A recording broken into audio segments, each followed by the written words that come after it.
Hello ma'am, I am Julius G. Almiron, 22 years old from Quilo Season, Pangasinan. My hobbies are playing basketball and playing mobile games.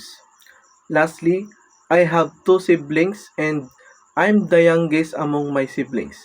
My older brother's name is GCG Almiron and older sister's name is Yasmin G. Almiron. My sister is a newly registered criminologist. And my father's name is Robert S. Almiron and my mother's name is Irma G. Almiron. Next question is, why did I take up criminology?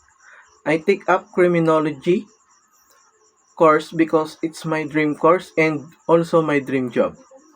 I may be influenced by the people who serve the country and I want to put myself there. I serve the country in order to promote how our country is elegant towards its countrymen. And I chose this course because I may take the opportunity to make an inspiration to the youth and people in our country, which is the biggest fulfillment throughout ourselves. In short, becoming a role model for individuals. What are my goals and objectives? My goal is to become a registered criminologist and policeman in the future. I know that being a policeman is not easy, but I still want to become one to challenge myself upon becoming a strong and respectful person and to become a role model of giving respect to others.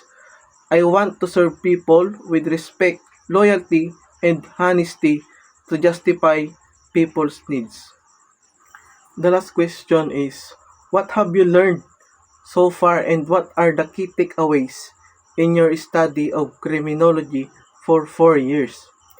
A 4-year criminology program can provide a wealth of knowledge and insights. I've learned how the criminal justice system works and understands the difference in the criminal behavior of individuals. I learned some criminal investigation techniques used in crime scenes, like collection of evidence.